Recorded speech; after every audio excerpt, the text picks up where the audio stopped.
Hello दोस्तों, आप सभी को हमारी YouTube चैनल के स्वागत है। आज हम सुनाने वाले हैं मुंशी प्रेमचंद की कहानी मंत्र। संध्या का समय था। डॉक्टर चड्ढा गोल्फ खेलने के लिए तैयार हो रहे थे। मोटर द्वार के सामने खड़ी थी कि दो कहार एक डोली लिए आते दिखाई दिए। डोली के पीछे एक बूढ़ा लाठी टेकता चला आता था। डोली औषधालय के सामने आकर रुक गई। बूढ़े ने धीरे धीरे आकर द्वार पर पड़ी हुई चिक से झोंका। ऐसी साफ सुथरी जमीन पर पैर रखते हुए भय हो रहा था कि कोई घुड़क ना बैठे।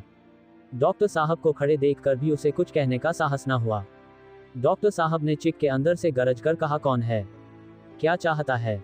डॉक्टर साहब ने हाथ जोड़कर कहा, हुजूर बड़ा गरीब आदमी हूँ, मेरा लड़का कई दिन से। डॉक्टर साहब ने सिगार जलाकर कहा, कल सवेरे आओ, कल सवेरे, हम इस वक्त मरीजों को नहीं देखते। बूढ़े ने घुटने टेक कर जमीन पर सिर रख दिया और बोला, दुहाई है सरकार की, लड़का मर जाएगा हुजूर, 4 दिन से औखे नहीं। डॉक्टर चड्ढा ने कलाई पर नजर डाली। केवल 10 मिनट समय और बाकी था। गोल्फ स्टिक खूंटी से उतारने हुए बोले, कल सवेरे आओ, कल सवेरे, ये हमारे खेलने का समय है। बूढ़े ने पगड़ी उतारकर चौखट पर रख दी और रोकर बोला, हुजूर एक निगाह देख लें, बस एक निगाह, लड़का हाथ से चला जाएगा हुजूर, 7 लड़कों में यही एक बच रहा है हुजूर, हम दोनों आदमी रो रो कर मर जाएंगे, सरकार आपकी बढ़ती होए, दीनबंधु। ऐसे उजड़त देहाती यहाँ प्रायः रोज आया करते थे। डॉक्टर साहब उनके स्वभाव से खूब परिचित थे। कोई कितना ही कुछ कहे पर वे अपनी ही रट लगाते जाएंगे, किसी की सुनेंगे नहीं। धीरे से चिक उठाई और बाहर निकलकर मोटर की तरफ चले। बूढ़ा ये कहता हुआ उनके पीछे दौड़ा, सरकार बड़ा धर्म होगा हुजूर, दया कीजिए, बड़ा दीन दुखी हूँ, संसार में कोई और नहीं है बाबूजी। मगर डॉक्टर साहब ने उसकी ओर मुंह फेर कर देखा तक नहीं। मोटर पर बैठकर बोले, कल सवेरे आना। मोटर चली गई। बूढ़ा कई मिनट तक मूर्ति की भांति निश्चल खड़ा रहा।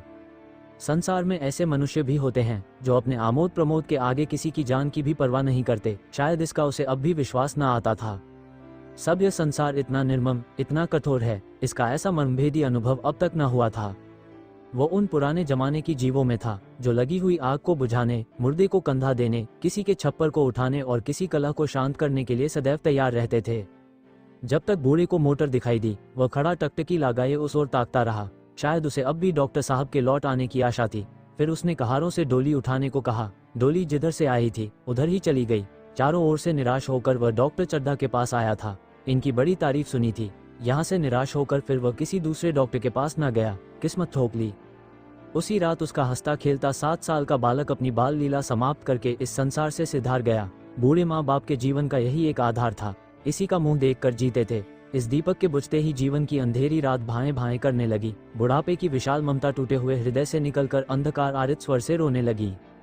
कई साल गुजर गए। डॉक्टर चड्ढा ने खूब यश और धन कमाया, लेकिन इसके साथ ही अपने स्वास्थ्य की रक्षा भी की, जो एक साधारण बात थी। यह उनके नियमित जीवन का आशीर्वाद था कि 50 वर्ष की अवस्था में उनकी चुस्ती और फुर्ती युवकों को भी लज्जित करती थी। उनके हरेक काम का समय नियत था। इस नियम से वह जौ भर भी न टलते थे। बहुधा लोग स्वास्थ्य के नियमों का पालन उस समय करते हैं जब रोगी हो जाते हैं।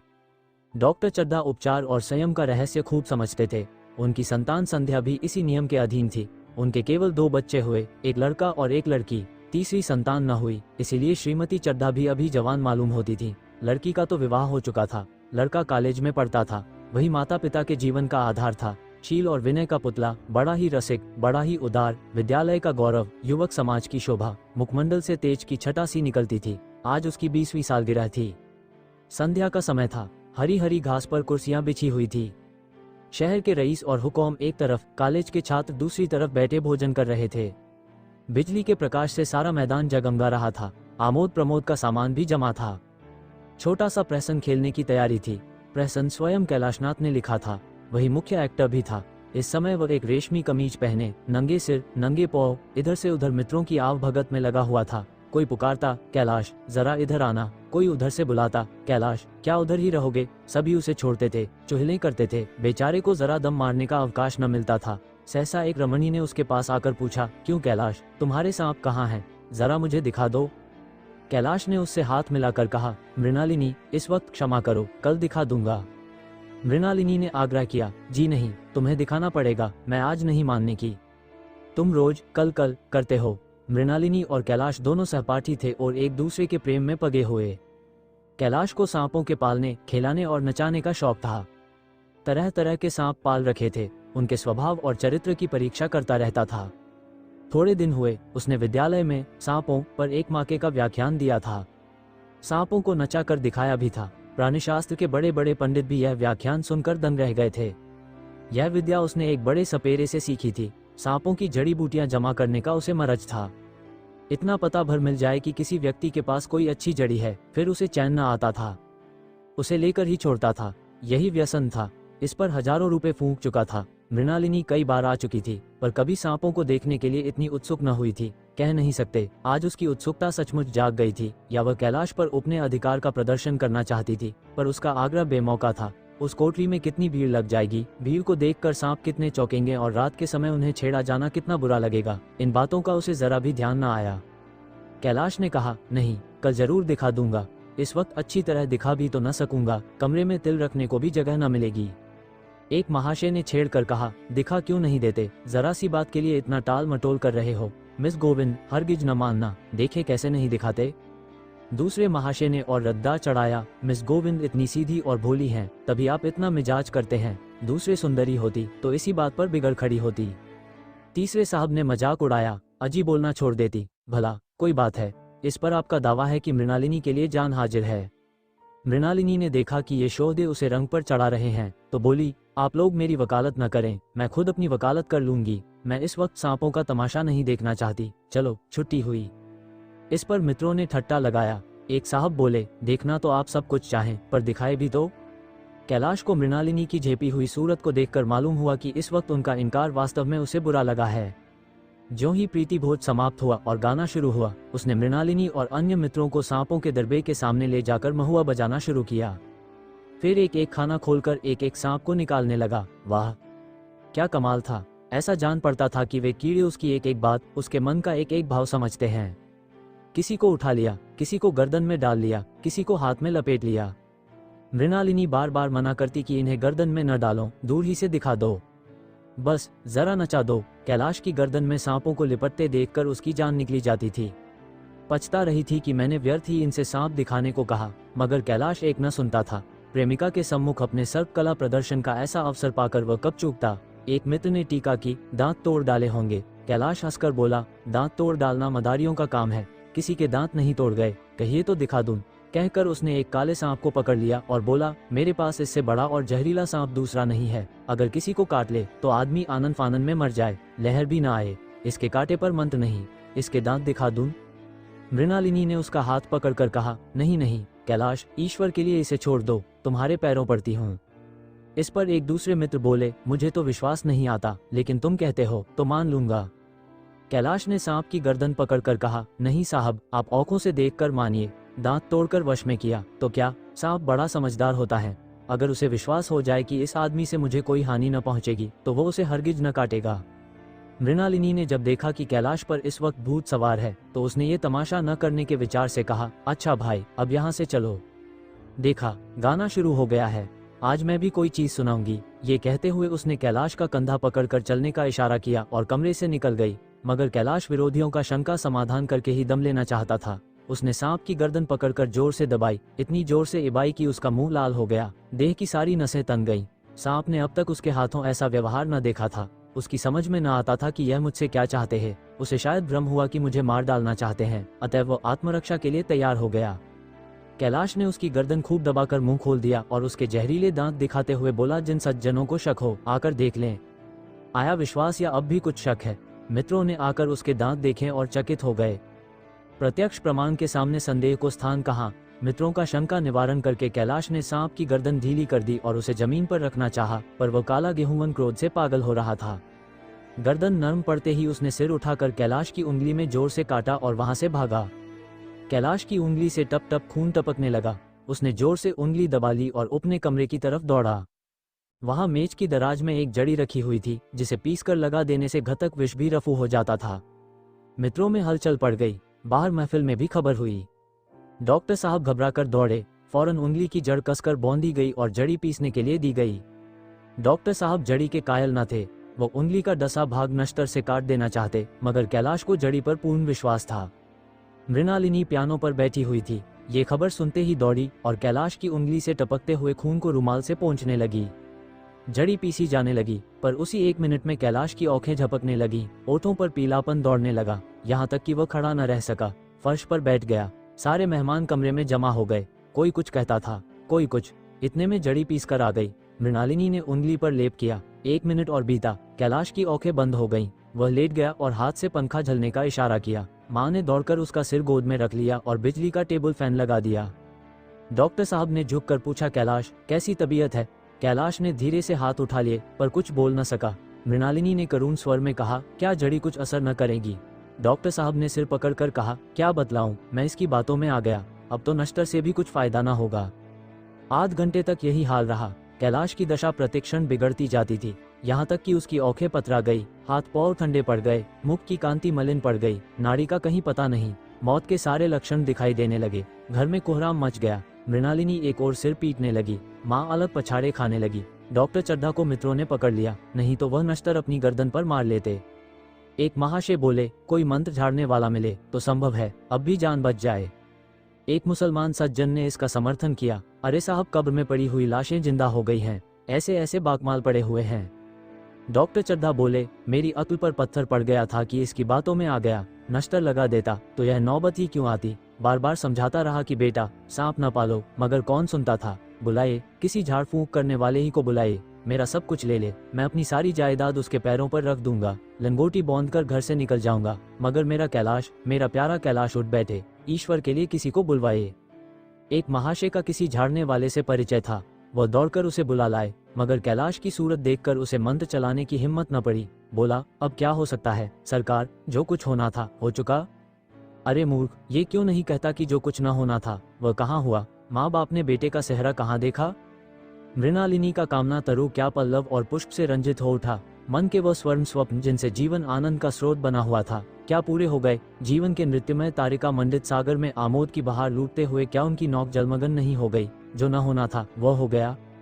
वही हरा भरा मैदान था, वही सुनहरी चौदनी एक नींव शब्द संगीत की भांति प्रकृति पर छाई हुई थी, वही मित्र समाज था, वही मनोरंजन के सामान थे, मगर जहाँ हास्य की ध्वनि थी वहाँ करुण क्रंदन और अश्रु प्रवाह था। शहर से कई मील दूर एक छोट से घर में एक बूढ़ा और बुढ़िया अंगीठी के सामने बैठे जाड़े की रात काट रहे थे। बूढ़ा नारियल पीता था और बीच बीच में खांसता था, बुढ़िया दोनों घुटनियों में सिर डाले आग की ओर ताक रही थी। एक मिट्टी के तेल की कुप्पी ताक पर जल रही थी। घर में न चारपाई थी न बिछौना, एक किनारे थोड़ी सी पुआल पड़ी हुई थी।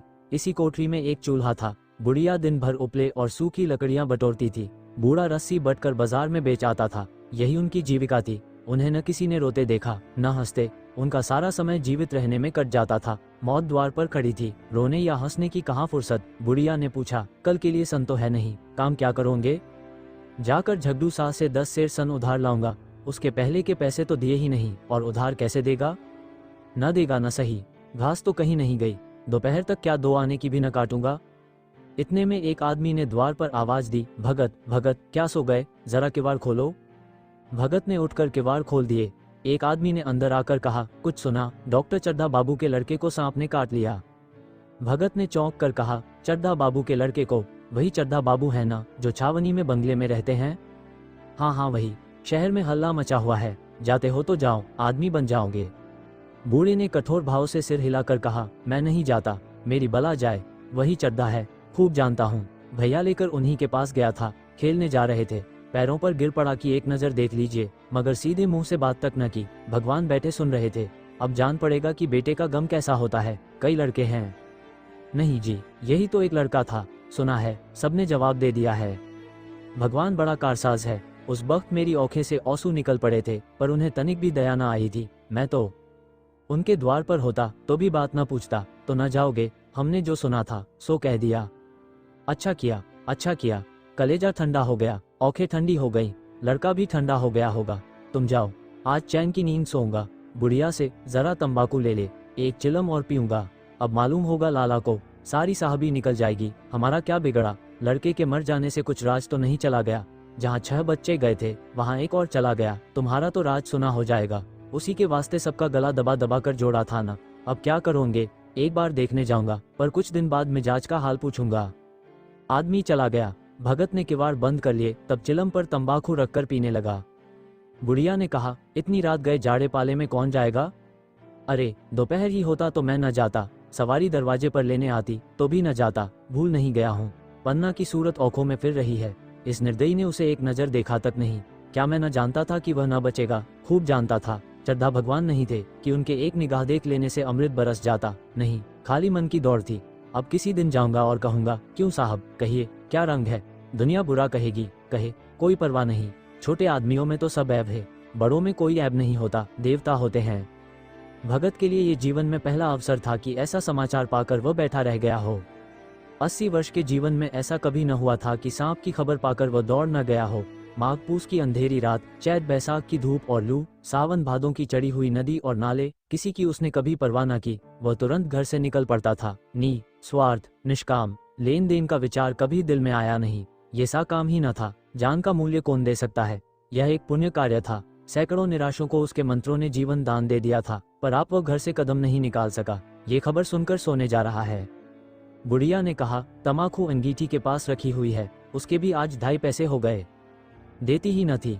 बुढ़िया ये कहकर लेटी। बूढ़े ने कुप्पी बुझाई, कुछ देर खड़ा रहा, फिर बैठ गया, अंत को लेट गया। पर यह खबर उसके हृदय पर बोझे की भांति रखी हुई थी। उसे मालूम हो रहा था उसकी कोई चीज खो गई है, जैसे सारे कपड़े गीले हो गए हैं या पैरों में कीचड़ लगा हुआ है, जैसे कोई उसके मन में बैठा हुआ उसे घर से निकालने के लिए कुरेद रहा है। बुढ़िया जरा देर में खर्राटे लेने लगी। बूढ़े बातें करते करते सोते हैं और जरा सा खटा होते ही जागते हैं। तब भगत उठा, अपनी लकड़ी उठा ली और धीरे से किवाड़ खोले। बुढ़िया ने पूछा, कहाँ जाते हो? कहीं नहीं, देखता था कि कितनी रात है। अभी बहुत रात है, सो जाओ। नींद नहीं आती। नींद काहे आवेगी? मन तो चुरधा के घर पर लगा हुआ है। चुरधा ने मेरे साथ कौन सी नेकी कर दी है जो वहां जाऊं, वह आकर पैरों पड़े तो भी न जाऊं? उठे तो तुम इसी इरादे से ही? नहीं री, ऐसा पागल नहीं हूं कि जो मुझे कोटे बोए उसके लिए फूल बोता फिरूं। बुढ़िया फिर सो गई। भगत ने किवाड़ लगा दिए और फिर आकर बैठा, पर उसके मन की कुछ ऐसी दशा थी जो बाजे की आवाज कान में पड़ते ही उपदेश सुनने वालों की होती है। औखे चाहे उपदेशक की ओर हो, पर कान बाजे ही की ओर होते हैं। दिल में भी बापे की ध्वनि गूंजती रहती है। शर्म के मारे जगह से नहीं उठता। निर्दयी प्रतिघात का भाव भगत के लिए उपदेशक था, पर हृदय उस अभागे युवक की ओर था जो इस समय मर रहा था, जिसके लिए एक एक पल का विलंब घातक था। उसने फिर किवाड़ खोले, इतने धीरे से कि बुढ़िया को खबर भी न हुई। बाहर निकल आया।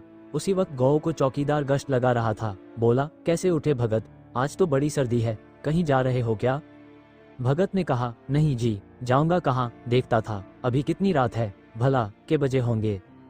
चौकीदार बोला, 1 बजा होगा। और क्या? अभी थाने से आ रहा था तो डॉक्टर चुरधा बाबू के बगले पर बड़ी भड़ लगी हुई थी। उनके लड़के का हाल तो तुमने सुना होगा, कीड़े ने छू लिया है, चाहे मर भी गया हो। तुम चले जाओ तो शायद बच जाए। सुना है इस 1000 तक देने को तैयार हैं। भगत, मैं तो न जाऊं चाहे वो 10 लाख भी दें। मुझे 10,000 या 10 लाख के लेकर करना क्या है? कल मर जाऊंगा, फिर कौन भोगने वाला बैठा हुआ है? चौकीदार चला गया। भगत ने आगे पैर बढ़ाया। जैसे नशे में आदमी की देह अपने काबू में नहीं रहती, पैर कहीं रखता है, पड़ता कहीं है, कहता कुछ है, जबान से निकलता कुछ है। वही हाल इस समय भगत का था। मन में प्रतिकार था, पर कर्म मन के अधीन न था। जिसने कभी तलवार नहीं चलाई, वो इरादा करने पर भी तलवार नहीं चला सकता। उसके हाथ कौपते हैं, उठते ही नहीं। भगत लाठी खटखट करता लपका चला जाता था। चेतना रोकती थी, पर उपचेतना ठेलती थी। सेवक स्वामी पर हावी था। आधी राह निकल जाने के बाद सहसा भगत रुक गया। हिंसा ने क्रिया पर विजय पाई। मैं यूं ही इतनी दूर चला आया। इस जाड़े पाले में मरने की मुझे क्या पड़ी थी? आराम से सोया क्यों नहीं? नींद न आती, न सही 2-4 भजन ही गाता, व्यर्थ इतनी दूर दौड़ा आया। चरधा का लड़का रहे या मरे, मेरी कला से मेरे साथ उन्होंने ऐसा कौन सा सलूक किया था कि मैं उनके लिए मरूं? दुनिया में हजारों मरते हैं, हजारों जीते हैं। मुझे किसी के मरने जीने से मतलब। मगर उपचेतन ने अब एक दूसरा रूप धारण किया, जो हिंसा से बहुत कुछ मिलता जुलता था। वह झाड़ फूंक करने नहीं जा रहा है। वह देखेगा कि लोग क्या कर रहे हैं। डॉक्टर साहब का रोना पीटना देखेगा, किस तरह सिर पीटते हैं, किस तरह पछाड़े खाते हैं। वे लोग तो विद्वान होते हैं, सब्र कर जाते होंगे। हिंसा भाव को यूं धीरज देता हुआ वह फिर आगे बढ़ा। इतने में 2 आदमी आते दिखाई दिए। दोनों बातें करते चले आ रहे थे। चुरधा बाबू का घर उजड़ गया, वही तो एक लड़का था। भगत के कान में यह आवाज पड़ी। उसकी चाल और भी तेज हो गई। थकान के मारे पांव न उठते थे। शिरोभाग इतना बड़ा जाता था मानो अब मुंह के बल गिर पड़ेगा। इस तरह वह कोई 10 मिनट चला होगा कि डॉक्टर साहब का बंगला नजर आया। बिजली की बत्तियां जल रही थीं, मगर सन्नाटा छाया हुआ था। रोने पीटने की आवाज भी न आती थी। भगत का कलेजा धक धक करने लगा। कहीं मुझे बहुत देर तो नहीं हो गई। वह दौड़ने लगा। अपनी उम्र में वह इतना तेज कभी न दौड़ा था। बस यही मालूम होता था, मानो उसके पीछे मौत दौड़ी आ रही है। 2 बज गए थे। मेहमान विदा हो गए। रोने वालों में केवल आकाश के तारे रह गए थे और सभी रो रो कर थक गए थे। बड़ी उत्सुकता के साथ लोग रह रह आकाश की ओर देखते थे कि किसी तरह सुही हो और लाश गंगा की गोद में दी जाए। सहसा भगत ने द्वार पर पहुंचकर आवाज दी। डॉक्टर साहब समझे कोई मरीज आया होगा। किसी और दिन उन्होंने उस आदमी को दुत्कार दिया होता, मगर आज बाहर निकल आए, देखा एक बूढ़ा आदमी खड़ा है, कमर झुकी हुई, पोपला मुंह, भौहें तक सफेद हो गई थी, लकड़ी के सहारे कौप रहा था। बड़ी नम्रता से बोले, क्या है भाई, आज तो हमारे ऊपर ऐसी मुसीबत पड़ गई है कि कुछ कहते नहीं बनता, फिर कभी आना इधर। 1 महीना तक तो शायद मैं किसी भी मरीज को न देख सकूंगा। भगत ने कहा, सुन चुका हूँ बाबूजी, इसीलिए आया हूँ। भैया कहाँ है, जरा मुझे दिखा दीजिए। भगवान बड़ा कारसाज है, मुर्दे को भी जिला सकता है, कौन जाने अब भी उसे दया आ जाए। चड़ाधा ने व्यथित स्वर से कहा, चलो देख लो। मगर 3-4 घंटे हो गए, जो कुछ होना था हो चुका। बहुतेर झाड़ने फाँकने वाले देख देख कर चले गए। डॉक्टर साहब को आशा तो क्या होती, हाँ बुए पर दया आ गई, अंदर ले गए। भगत ने लाश को 1 मिनट तक देखा, तब मुस्कुरा कर बोला, अभी कुछ नहीं बिगड़ा है बाबूजी, यह नारायण चाहेंगे तो आध घंटे में भैया उठ बैठेंगे। आप नाहक दिल छोटा कर रहे हैं, जरा कहारों से कहिए पानी तो भरे इन। कहारों ने पानी भर भर कर कैलाश को नहलाना शुरू किया। पाइप बंद हो गया था। कहारों की संख्या अधिक न थी, इसलिए मेहमानों ने अहाते के बाहर के कुएं से पानी भर भर कर कहानों को दिया। मृणालिनी कलासा लिए पानी ला रही थी। बूढ़ा भगत खड़ा मुस्करा मुस्करा कर मंत्र पढ़ रहा था, मानो विजय उसके सामने खड़ी है। जब एक बार मंत्र समाप्त हो जाता, वह एक जड़ी कैलाश के सिर पर डाले गए और न जाने कितनी बार भगत ने मंत्र फूंका। आखिर जब उषा ने अपनी लाल लाल आंखें खोली तो कैलाश की भी लाल लाल आंखें खुल गई। एक क्षण में उसने अंगड़ाई ली और पानी पीने को मांगा। डॉक्टर चड़धा ने दौड़कर नारायणी को गले लगा लिया। नारायणी दौड़कर भगत के पैरों पर गिर पड़ी और मृणालिनी कैलाश के सामने आंखों में आंसू भरे पूछने लगी, अब कैसी तबीयत है। एक क्षण में चारों तरफ खबर फैल गई। मित्रगण मुबारकबाद देने आने लगे। डॉक्टर साहब बड़े श्रद्धा भाव से हर एक के सामने भगत का यश गाते फिरते थे। सभी लोग भगत के दर्शनों के लिए उत्सुक हो उठे, मगर अंदर जाकर देखा तो भगत का कहीं पता न था। नौकरों ने कहा, अभी तो यहीं बैठे चिलम पी रहे थे, हम लोग तमाकू देने लगे तो नहीं ली, अपने पास से तमाकू निकाल कर भरी। यहाँ तो भगत की चारों ओर तलाश होने लगी और भगत लपका हुआ घर चला जा रहा था कि बुढ़िया के उठने से पहले पहुंच जाऊं। जब मेहमान लोग चले गए तो डॉक्टर साहब ने नारायणी से कहा, बुढ़ा न जाने कहाँ चला गया, एक चिलम तमाकू का भी रवादार न हुआ। नारायणी, मैंने तो सोचा था इसे कोई बड़ी रकम दूंगी। चड़धा, रात को तो मैंने नहीं पहचाना, पर जरा साफ हो जाने पर पहचान गया। एक बार यह एक मरीज को लेकर आया था। मुझे अब याद आता है कि मैं खेलने जा रहा था और मरीज को देखने से इनकार कर दिया था। आप उस दिन की बात याद करके मुझे जितनी ग्लानि हो रही है उसे प्रकट नहीं कर सकता। मैं उसे अब खोज निकालूंगा और उसके पैरों पर गिरकर अपना अपराध क्षमा कराऊंगा। वह कुछ लेगा नहीं, ये जानता हूँ। उसका जन्म यश की वर्षा करने ही के लिए हुआ है। उसकी सज्जनता ने मुझे ऐसा आदर्श दिखा दिया है जो अब से जीवन पर्यंत मेरे सामने रहेगा।